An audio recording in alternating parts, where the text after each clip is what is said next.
আসসালামু আলাইকুম, সবাইকে আমন্ত্রণ জানাচ্ছি এবি নিউজ দুপুরের সংবাদে। আপনাদের সঙ্গে আছি আমি তাবস্সুম আনিকা। সাভারেনা মেডিকেল কলেজ হাসপাতালের গেটের সামনে বুধবার ভোর থেকেই শুরু হয় এক অদম্য আন্দোলন। কর্মচারীরা তাদের ন্যায্য দাবির পক্ষে বিক্ষোভ ও কর্মবিরতিতে নেমেছেন, যেখানে তাদের স্লোগানে মুখরিত হয়ে উঠেছে হাসপাতালের পুরো পরিবেশ। সকাল 8টা থেকে শুরু হয়ে প্রতিবাদ অব্যাহত থাকে দুপুরের অবধি, যেখানে শতাধিক কর্মচারীর অংশগ্রহণে এক দৃঢ় প্রত্যয় ফুটে ওঠে। আমাদের দাবি মানতে হবে, মানতে হবে। চলবে না, চলবে না। তাদের মূল দাবি পে স্কেল অনুযায়ী সঠিক বেতন কাঠামো বাস্তবায়ন, কোভিড ডেঙ্গু রানা প্লাজার ধস ও বৈষম্য বিরোধী ছাত্র আন্দোলনে অংশগ্রহণকারীদের জন্য বিশেষ সুবিধা, প্রতি মাসের বেতন 5 তারিখের মধ্যে পরিশোধ এবং কর্মচারীদের আত্মীয় স্বজনের চিকিৎসার খরচে 50% ছাড়। দাবি আদায়ের জন্য তারা অঙ্গীকারবদ্ধ, যেন এই আন্দোলন দেশের স্বাস্থ্য ব্যবস্থার উন্নয়নের এক নতুন দিগন্ত সূচনা করে। কর্মচারী স্মৃতি জানান, এর আগেও তারা এই দাবিগুলোর জন্য আন্দোলন করেছেন, তবে তেমন ফল না পাওয়ায় এবার তারা আরও জোরালোভাবে নিজেদের আওয়াজ তুলেছেন। তিনি বলেন, আমরা আমাদের দাবি মেনে নেওয়ার জন্য দীর্ঘদিন ধরে লড়াই করে আসছি। বেতন বৃদ্ধি না হওয়ায় আমাদের ক্ষোভের অন্ত নেই। আমরা নিরুপায় হয়ে এই সংবাদ সম্মেলন করতে বাধ্য হই, কিন্তু আমরা হাসপাতালের সকল কর্মচারী এই মন গড়া বেতন কাঠামো মেনে নেইনি। আমরা হাসপাতাল কর্তৃপক্ষের কাছে আমাদের 2015 সালের পে স্কেল অনুযায়ী 2015 সালের একটি নতুন বেতন কাঠামো হাসপাতাল কর্তৃপক্ষের নিকট হস্তান্তর করি এবং ওনারা এই নতুন বেতন কাঠামো বাস্তবায়নের জন্য 2/7/2025 আজকে সকাল 10 ঘটিকার সময় বাস্তবায়ন করার প্রতিশ্রুতি দেন। কিন্তু হাসপাতাল কর্তৃপক্ষ বারবার অনুরোধ করার পরও তারা কোনো নতুন বেতন কাঠামো বাস্তবায়নের জন্য কোনো ধরনের কোনো পদক্ষেপ নেননি। ঢাকা সহ দেশের 9টি গুরুত্বপূর্ণ অঞ্চলের উপর দিয়ে ঘন্টায় সর্বোচ্চ 60 কিলোমিটার বেগে ঝড়ের সতর্কতা জারি করা হয়েছে। বৃহস্পতিবার দুপুর 1টার পর থেকে এই পূর্বাভাস কার্যকর হয়েছে, যা দেশের অভ্যন্তরীণ নদী বন্দরগুলোকে বিশেষ সতর্কতার নির্দেশ দিয়েছে। অভ্যন্তরীণ নদী বন্দরগুলোতে জানানো হয়েছে, ঢাকা সহ ফরিদপুর, খুলনা, বরিশাল, পটুয়াখালী, কুমিল্লা, নোয়াখালী, চট্টগ্রাম এবং কক্সবাজারের উপর দিয়ে দক্ষিণ বা দক্ষিণ পূর্ব দিক থেকে ঘন্টায় 45 থেকে 60 কিলোমিটার বেগে দমকা বা ঝোড়ো হাওয়ার সঙ্গে অস্থায়ীভাবে বৃষ্টি বা বজ্রসহ বৃষ্টি হতে পারে। এই এলাকাগুলোর নৌ বন্দরগুলোকে আরও সতর্ক থাকতে বলা হয়েছে এবং যথাযথ নিরাপত্তা ব্যবস্থা গ্রহণের জন্য নির্দেশনা দেওয়া হয়েছে। অপরদিকে বৃহস্পতিবার সন্ধ্যা 6টা পর্যন্ত আবহাওয়ার পূর্বাভাসে উল্লেখ করা হয়েছে, খুলনা, বরিশাল, চট্টগ্রাম এবং সিলেট বিভাগের অধিকাংশ জায়গায় হালকা থেকে মাঝারি ধরনের বৃষ্টি বা বজ্রসহ বৃষ্টি হতে পারে। একই সময় রংপুর, রাজশাহী, ঢাকা ও ময়মনসিংহ বিভাগের বেশ কিছু স্থানেও এই অস্থায়ী বৃষ্টিপাতের আশা প্রকাশ করা হয়েছে। সেই সঙ্গে সারা দেশের কোথাও কোথাও মাঝারি থেকে ভারী বর্ষণের আশঙ্কাও উড়িয়ে দেওয়া হয়নি। উল্লেখ্য, দেশের আবহাওয়া পরিস্থিতির সামান্য পরিবর্তন হতে পারে, ফলে দিন ও রাতের তাপমাত্রাও কিছুটা কমতে পারে।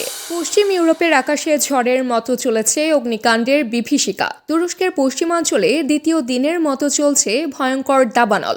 ঝোড়ো হাওয়ার কারণে আগুনের আঘাত দ্রুত ছড়িয়ে পড়ছে বলে জানিয়েছে দেশটির বন মন্ত্রণালয়।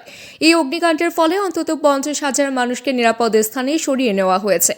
বিপর্যয় ব্যবস্থাপনা সংস্থা আফাদ জানিয়েছে, পরিস্থিতি এখনও নিয়ন্ত্রণের বাইরে নয়, তবে আগুনের ছোবলে ব্যাপক ক্ষয়ক্ষতি হচ্ছে। বিজ্ঞানীরা সতর্ক করে বলছেন, জলবায়ু পরিবর্তনের প্রভাবে এই ধরনের প্রাকৃতিক বিপর্যয় ক্রমশ বাড়ছে।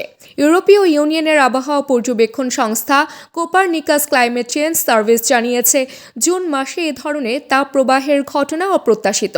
সাধারণত জুলাই-আগস্টে দেখা যায় এমন তাপমাত্রা এই বছর জুনেই রেকর্ড হচ্ছে, স্বাভাবিকের তুলনায় 5 থেকে 10 ডিগ্রি সেলসিয়াস পর্যন্ত বেশি। দাবানলের কারণে তুরস্ক, ফ্রান্স, স্পেন, ইতালি, পর্তুগাল ও জার্মানিতে উচ্চ সতর্কতা জারি করেছে। এমনকি সাধারণত সহনীয় আবহাওয়া বজায় থাকা নেদারল্যান্ডসেও সতর্কতা জারি করা হয়েছে। বিশেষজ্ঞরা বলছেন, চলতি সপ্তাহে এই তাপপ্রবাহের তীব্রতা সর্বোচ্চ পর্যায়ে পৌঁছাবে বলে আশঙ্কা করা হচ্ছে। ইউএসএ এর ফেডারেল রিজার্ভের শীর্ষে থাকা জেরোম পাওয়েলকে সরানোর হুঁশিয়ারি দিলেন যুক্তরাষ্ট্রের সাবেক প্রেসিডেন্ট ডোনাল্ড ট্রাম্প। সোশ্যাল মিডিয়ার এক পোস্টে তিনি স্পষ্ট করে দিয়েছেন, অবিলম্বে পদত্যাগ করুন। হঠাৎ এই আহ্বান যেন ঝড়ের মতো ছড়িয়ে পড়ে, যেখানে অনেকের মনেই প্রশ্ন জেগে উঠেছে, এর পেছনে কি কোনো গভীর ষড়যন্ত্র অপেক্ষা করছে। একই সঙ্গে ট্রাম্প এক সংবাদ প্রতিবেদনে শেয়ার করেছেন, যেখানে পাওয়েলের বিরুদ্ধে তদন্তের দাবি উঠেছে। জানা গেছে, নিজের প্রথম মেয়াদে প্রেসিডেন্ট থাকাকালে ট্রাম্পই নিয়োগ দিয়েছিলেন জেরোম পাওয়েলকে, যার পরিপ্রেক্ষিতে আজকের এই অপ্রত্যাশিত ডাক। বোঝা যাচ্ছে, অর্থনৈতিক অস্থিরতার মাঝে এই রাজনৈতিক সরাসরি আক্রমণ যেন এক নতুন চ্যালেঞ্জের সূচনা। বৃহস্পতিবার ব্রিটিশ সংবাদ মাধ্যম বিবিসির প্রতিবেদনে উঠে এসেছে, ট্রাম্পের এই মন্তব্যের আড়ালে কি কোনো গভীর ষড়যন্ত্র বা অর্থনৈতিক অস্থিরতার আভাস রয়েছে। টু লেট বলে ট্রাম্পের কটাক্ষ যেন এক বার্তা, অবিলম্বে পালা বদলের সময় এসেছে। এই অস্থির সময় এই ডাক কি নতুন এক দোলাচলের সূচনা করছে, যেখানে প্রতিটি পদক্ষেপে লুকানো রয়েছে এক অজানা রহস্য? এর প্রশ্নের উত্তরে কোনো স্পষ্টতা এখনও পাওয়া যায়নি। তবে এই অপ্রত্যাশিত ঘোষণা যেন এক দারুণ নাটকীয় মোড়, যেখানে প্রত্যাশা ও আশঙ্কার ঝড়ের মধ্যে লুকানো রয়েছে ভবিষ্যতের ইঙ্গিত। ক্রিকেটের মাঠে কখনো কখনো ঘটে যায় এমন এক নাটকীয় পরিবর্তন যা দর্শকদের হৃদয়ে গভীর ছাপ ফেলে।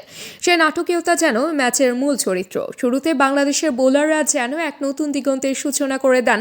তাসকিন আহমেদ ও তানজিম হাসান সাকিবের ঝোড়ো বলে ঝড়ে স্বাগতিক শ্রীলঙ্কা 250 রানের আগেই গুটিয়ে যায়।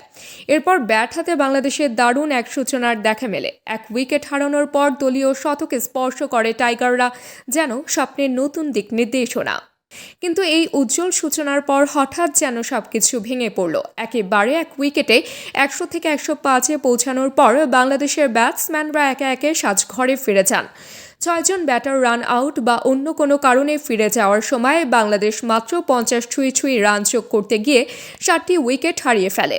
এই ঘটনাটি ক্রিকেটের ইতিহাসে এক বিরল অধ্যায়। এর আগে কোনো দল ওয়ানডেতে দ্বিতীয় থেকে অষ্টম উইকেট এত কম রানে হারায়নি।